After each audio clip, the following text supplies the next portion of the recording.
अस्सलाम वालेकुम नाजरीन। ड्रामा सीरियल मैं मंटू नहीं हूँ कि नेक्स्ट एपिसोड में आप देखेंगे फरहाद जिसे इफ्रा की हरकत बिल्कुल पसंद नहीं आती कि ये लड़की मेरी बेइज्जती करे, मुझ पर पानी फेंका इसने, तो उससे बदला लेने के लिए वो इफ्रा को गायब करवा देता है। मेमल को मालूम हुआ कि वो कॉलेज भी नहीं आ रही, फोन भी नहीं उठा रही। आखिर इफ्रा कहाँ चली गई? यूँ काफी दिन बीत गए, परेशानी होने लगी तो मेमल अपने वालिद से बात करती है।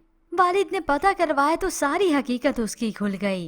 वो दरखास्त करती हैं तो वालिद उससे पूछते हैं, घर से भागकर आने वाली लड़की तुम्हारी दोस्त क्यों है?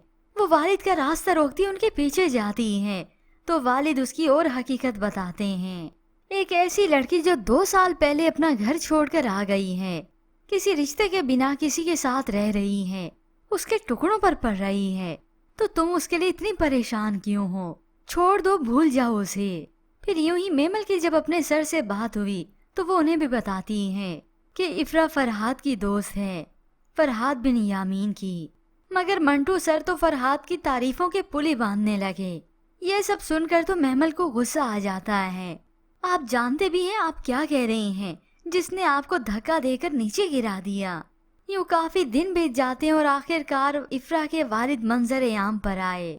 वो अपनी बेटी की गुमशुदगी की रिपोर्ट दर्ज करवाते हैं और तभी पुलिस आ गई यहाँ पर छापा मारने।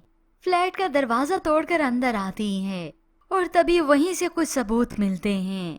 इतने में फरहाद की बहन को भी मालूम हो गया कि वो लड़की जिससे फरहाद का ताल्लुक है वो गायब हो गई है। तो वो जाकर उसी से पूछती है, कहाँ है वो, कहाँ तुमने छुपाया उसे? तो फरहाद उसे गुस्से से जवाब देते, मुझे क्या पता, अब ये तो तफ्तीश होगी तभी मालूम होगा कि आखिर फरहाद ने इफ्रा को गायब कहाँ किया है या फिर उसे जान से ही मार दिया।